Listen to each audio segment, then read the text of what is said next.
In shape, 145. Yeah. In shape.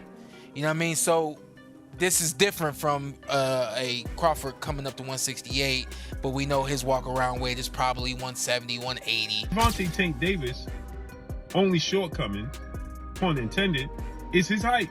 He's 5'5" with a 67-inch arm reach. But as you can see here, he's working on his versatility. In a shocking twist that has the entire boxing community buzzing, Terence "Bud" Crawford, widely regarded as one of the best pound-for-pound fighters on the planet, recently paid a surprise visit to Gervonta Tank Davis's training camp ahead of Davis's blockbuster showdown with YouTube star-turned-boxer Jake Paul. Gervonta Davis speaking about you. Is that ever a possible fight? Yeah, if he want to dare to be great, he can be like all the other fighters that moving up 2 weight classes and, daring to be great. You would fight him. Man, tell him to come up there. He got to come to win 54. He said I got a glass chin, so tell him to come and touch it. Wow. Oh, man. Gervonta said you got a glass. He said I got a glass chin. Tell him to come and touch it. At 147? At 147. I'll make 147 for him. Ooh, see, oh, man. You're going to have a pre-camp. Then what the people going to say? Oh, he's beating up on little guys. The unexpected alliance between two of boxing's most feared and respected champions has sent shockwaves through the sport, sparking intense speculation about their motives and what it could mean for the future of both fighters. Right. This is scary. Gervonta Tank Davis is working on his versatility. We already know he has that ultimate equalizer, that special God-gifted one-punch knockout power. But he also can box. Gervonta Tank Davis, he's very durable, has a chin, never seen him visibly hurt. Gervonta Tank Davis also has great footwork and foot placement. And here you see Gervonta Tank Davis' only shortcoming, pun intended, is his height. He's 5'5" with a 67-inch arm reach. But as you can see here, he's working on his versatility. He's now working on fighting orthodox. He's naturally a southpaw. Now he's working on fighting orthodox. Great switch hitters, no diddy in the sport of boxing. Crawford, coming off his dominant wins over Errol Spence Jr. and Jaron "Boots" Dennis, arrived at Davis's private gym to offer guidance, technical insight, and moral support as Tank fine-tunes his explosive power and tactical precision for one of the most anticipated fights of the year. Career ending. It could be career ending. Jake Paul can end his whole shit. That's the black. Tank can end Jake Paul's whole shit. And if that fight is meh, and it's just a sparring session that's tit for tat, their shit's over. Because people gonna be pissed that it's exactly what they expected it to be. They can't do that. If they do, their career's ruined. Jake Paul's career's ruined, and Tank. If they make it meh and just touch, both their brands suck. That's the black two sugars.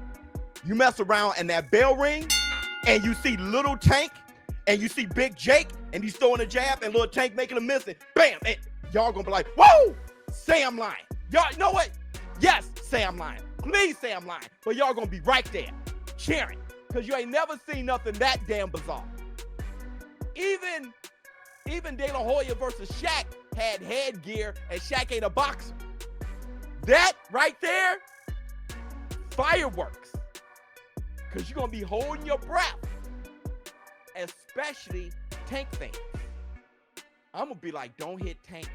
You're going to see Tank little ass legs. He's going to, and big ass Jake, big legs, and big ass head. Watch.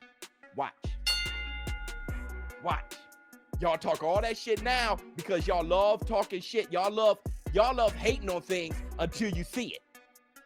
Like women back in the 90s. I remember my sisters back in the 90s. You ain't that cute. You ain't, but all on your shit. That's what y'all do. Y'all talk shit, but y'all the first ones there. Sources close to the camp revealed that Crawford and Davis spent several hours in the ring working on timing, defensive reflexes, and counterpunching, 3 areas that Crawford has mastered throughout his illustrious career. Happy with Tank. First off, don't watch Tank. Don't do it. You know what I'm saying? You support it, then what you doing? You can't not support and support at the same time, right? So if you're a boxing purist, then this fight with Roach is really more for you. It's going to be more up your alley, you know? If you just like all entertainment, all fights, all hypes, all everything, then you're going to want to tune in to the Tank and Paul show there, you know, because that's all for entertainment. What is it? For entertainment purposes only, right? It's just say like somewhere in the small print of the promotion. For entertainment, don't do this at home, kids. You know, sometimes Disclaimer. Yeah, disclaimer. For entertainment purposes only. You know, so it's money-making purposes only. You know, it is what it is, people. Observers described the session as a masterclass in boxing IQ, with Davis soaking up every bit of knowledge from a man whose adaptability and ring intelligence have defined an era. Is that, you know, pretty much the only people that can beat him is Shakur Stevenson, and I don't know who else he said. He said she thought that at a point in time that Devin Haney could beat him, but now she doesn't believe that. But so really the only fight that there is for Gervonta Davis is Shakur. What a mighty, mighty convenient argument. And Gervonta Davis responded. And basically his response was, come on, girl, stop talking about me so much because you're making me feel like I'm special. Right? So he pretty much just, you know, kind of blows it off. But I really think that there's something much deeper going on here. And it is that this, and I said it again, I said it in another video, I'll say it in this one. The Bud Buddies. The Bud Buddies are a crew of boxers that all hang around and worship Terence Bud Crawford. And the main 2 members of it, besides the people that are actually in Terence Crawford's camp, as fighters are Shakur Stevenson and Clarissa Shields, without a doubt. Clarissa Shields is a huge backer of Terence and a huge backer of Shakur Stevenson. At the end of the day, the only thing she really cares about is what's in the best interest of Shakur Stevenson. And anything and everything she say is angled that way to get Gervonta Davis to do something that Shakur Stevenson wants him to do, which is really do all the hard work and then be there for Shakur Stevenson to become a star at the end of it. I'm telling you, man, I believe that to the bottom of my soul, that is the same plan that Terence Crawford ran on Errol Spence Jr. Crawford's visit also appears to serve a psychological purpose. Jake Paul, known for his relentless trash talk and mental warfare, has been taunting Davis for weeks, calling him overrated, one-dimensional, and a product of hype. Fights like this with fighters pretty much in their prime. But other than the size mismatch, most people are wondering why has Tank taken this fight, and those were the first questions targeted to Tank in this presser, because usually these sorts of bouts are relegated to the latter part of your career.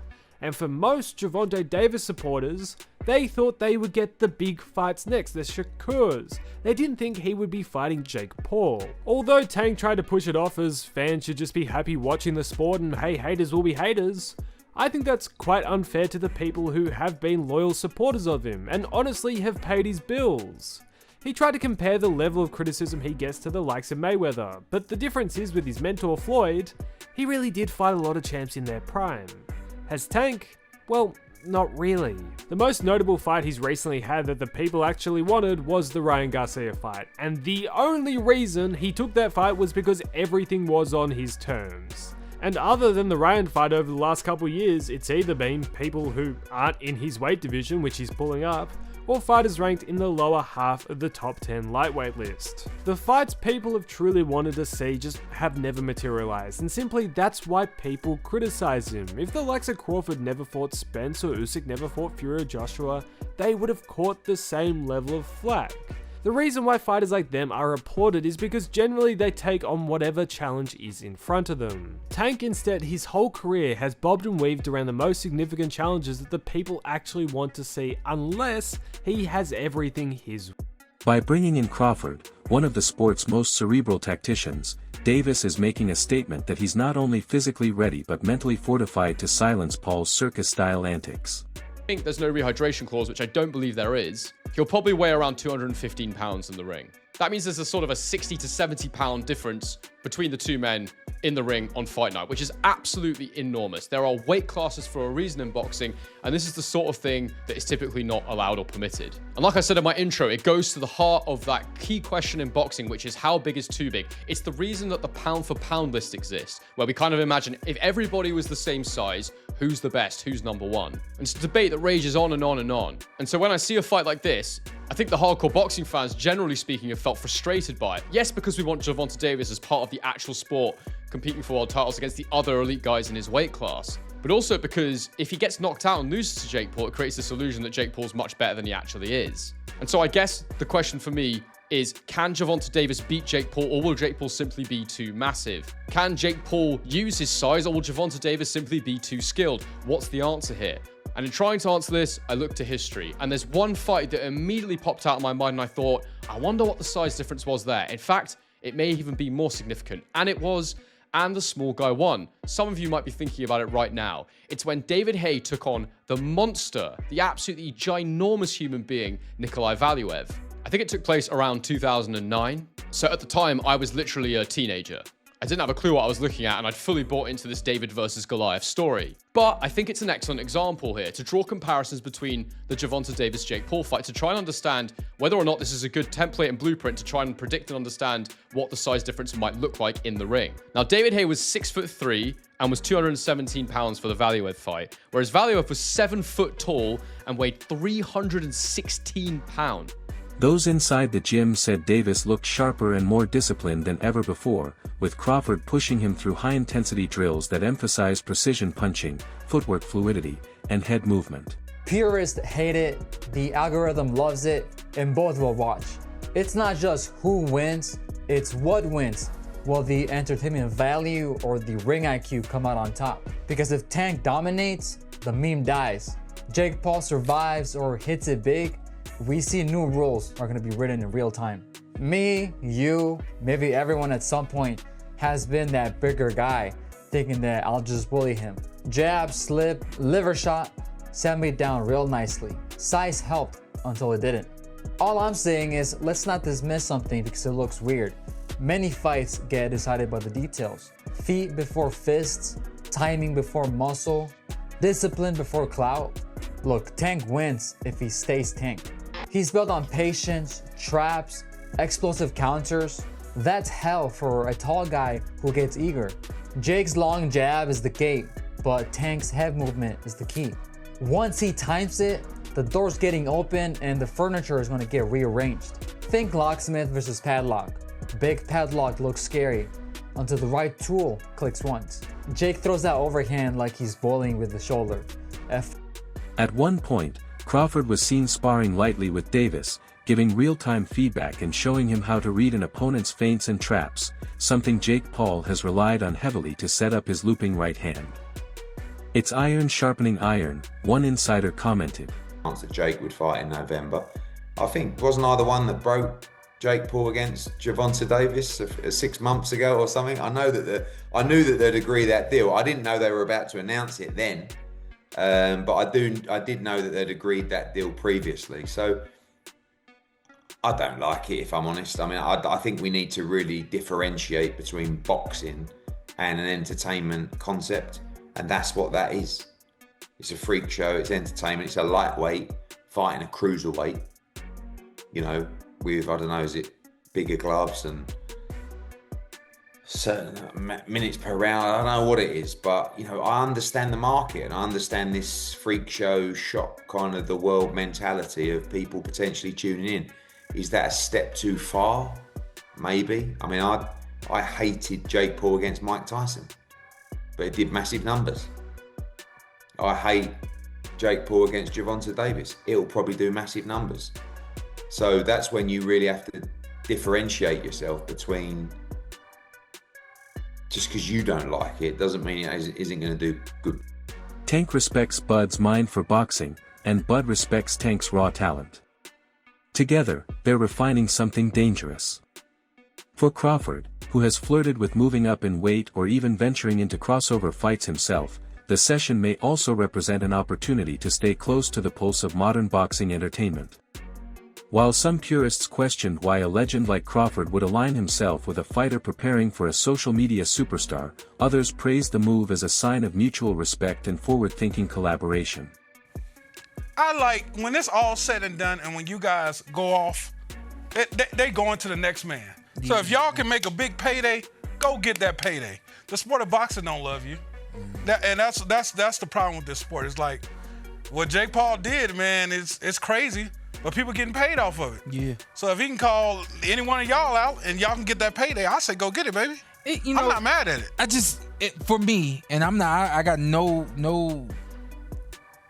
mad at this move at all for Tank Davis, but I think when it comes to boxing fans, there's an essence that comes with this sport, and it's an essence that hasn't been lost, unlike other sports.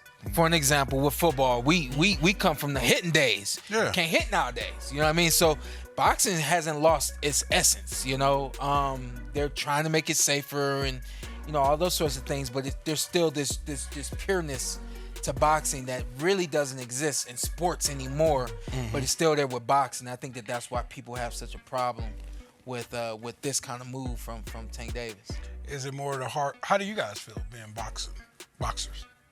Man, like once you hear the numbers, I'm like, they're talking like I don't know the official one. They're talking about like 100 mil. Oh damn. Like, they're talking about these insane numbers. Like I'm gonna be like, don't take that. I'm not gonna tell another man not to take that type of check, especially for something like that. It's not on your official record. It's an exhibition. I'm not gonna lie here and act like I'm not gonna say yes to 100 million. Davis and Crawford share similar mentalities. They're both calculated, undefeated, and fueled by a quiet confidence that doesn't rely on theatrics. Crawford's presence reportedly lifted the atmosphere of Davis's camp, energizing the team as they prepare for what could be a defining moment in Tank's career. Jake Paul, of course, wasted no time responding to the news. In a series of fiery social media posts, Paul mocked the partnership, claiming Davis needs help from real boxers to survive. But his words seemed to have little effect, as Davis has remained laser-focused, determined to let his fists do the talking. With Crawford's guidance, Tank has reportedly been working on improving his jab, a weapon often overlooked in his arsenal, and developing new combinations to cut off the ring, skills that could neutralize Paul's height and reach advantage. Trainers at the gym noted that Davis's conditioning is at an all-time high, and his punches are carrying more snap and accuracy than ever. Crawford, known for his disciplined training ethics, has even inspired Davis to adjust his recovery routines, emphasizing rest, hydration, and visualization techniques to maintain peak mental sharpness. As the fight draws nearer, fans can't help but speculate on how this collaboration will translate inside the ring. Could Crawford's mentorship be the secret ingredient that helps Davis dismantle Jake Paul in devastating fashion? Or will Paul's unorthodox style still manage to create chaos against a more technical Tank? Either way, one thing is certain, the narrative has shifted. What began as a flashy influencer fight has evolved into a legitimate boxing event with high-level preparation and strategic depth.